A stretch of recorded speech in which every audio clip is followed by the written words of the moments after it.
How y'all doing?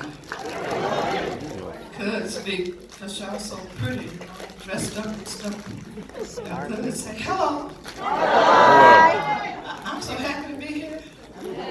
I've been with the Rhythm and Blues Foundation ever since, the museum ever since Lamont and Cheryl asked me to come and go on the radio with them, and we faced a whole lot of controversy, and it has prompted me to take the liberty to talk to some people personally, namely Terry over at the Motown Museum, CEO Robin Terry. We had a long conversation yesterday, and since I told you that I've got my doctorate in humanities and I also have my master's in religious studies, I feel like Stevie Wonder.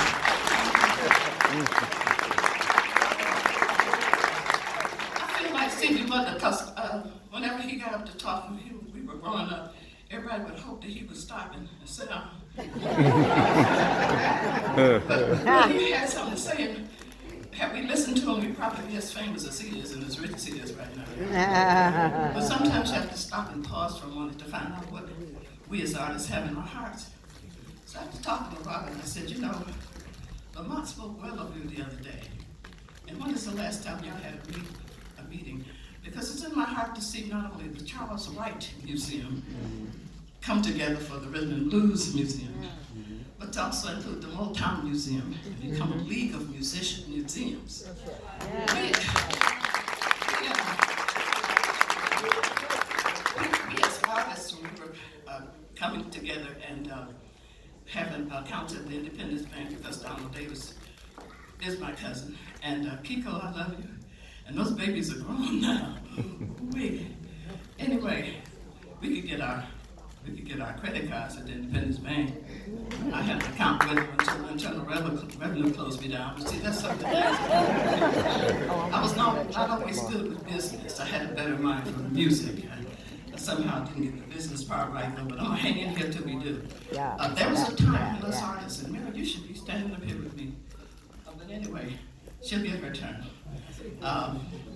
We had roadies. We had people that took care of us. Stephanie, you know, they would dress us almost. They would be with us constantly. They would protect us from things. They would make sure that we were on time and on schedule. And they assisted us like your third arm, you know. I recently got an eye damage. I had a laser light in my eye. I went to emergency and happened, luckily, to be in England where medical services are free. And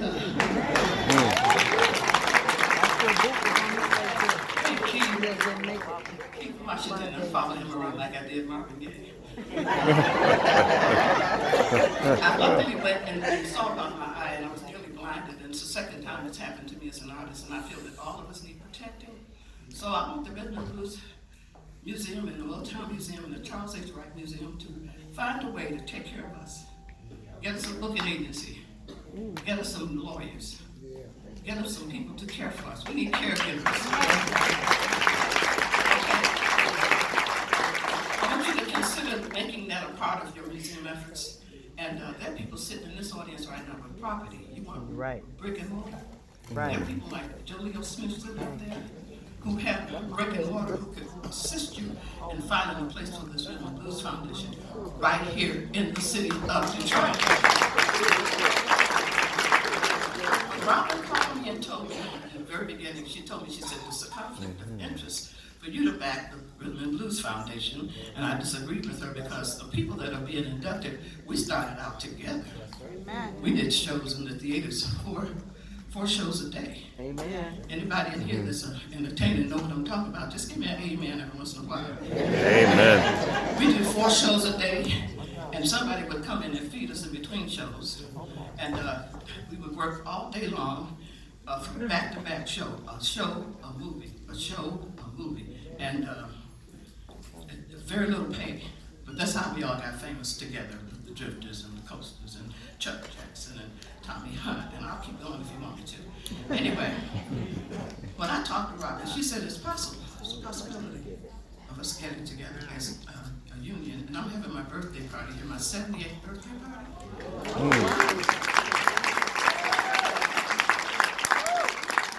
July July the 18th, I expect us to fill this place because I can't afford this. I don't want it to be the story that we have of Aretha Franklin. Y'all trying to do everything now to put a name on buildings and put name things after her streets and highways and everything. When you should have done that 11 while she was still here.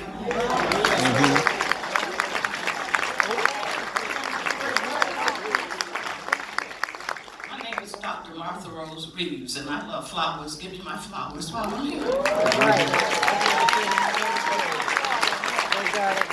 I named ambassador, but there's a bastard in there somewhere. I don't feel so much like a stepchild, although I was with the family more times. Some of us were treated as stepchildren. But I'm still here in the city of Detroit. I've served on the Detroit City Council. A lot of my ideas, Pat Cosby, have gone on and been used and introduced to the city because I didn't dare be called an entertainer every day and be treated like a foreigner, although I am an ambassador all over the world and I represent Motown very well. I speak well. Well, very good. And some people want to think that he was wrong or cheated people. Let me tell you something. That was that man's house. He opened the 24 hours a day, 7 days a week. When you go there, any time you want to make music. Mickey Stevenson, the A&R director, was the reason why I was at the conference. And I saw a demo he made on a video exercising this book. He didn't mention me or Kim Weston, his women, the first women that helped him become an A&R director. I'm not invisible. I am half dead, although they did hurt my eye a little bit. The doctor said it's going to be all right. But somebody got to stop somebody before they actually blind me. Stop letting them put laser lights on me when I'm on stage. It's the second time it's happened. I probably could sing a little better if I couldn't see, but I need to get better. I need to keep doing what I'm doing, like singing, dancing in the street, even though that child got on the 60th anniversary and did a mess of it, but I can't get mad at I can't get mad at Smokey Robinson. They say he was over here yesterday, and my sister's boyfriend called me and asked me how to get tickets. You hear me? I hadn't heard from you. This is in 18 years. She finna tell me you ain't got enough time. See, I hate that.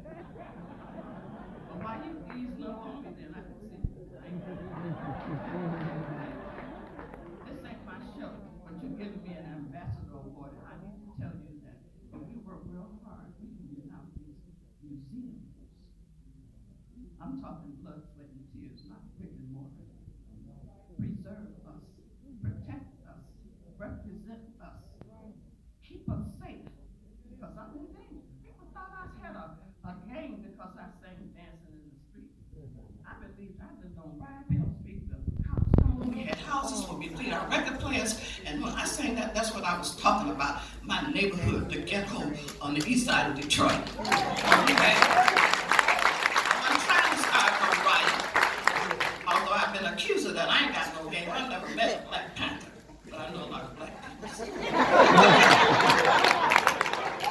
Okay, so I love you all, and thank you for this award, and if I ever get a chance to tell you the rest of this, I will.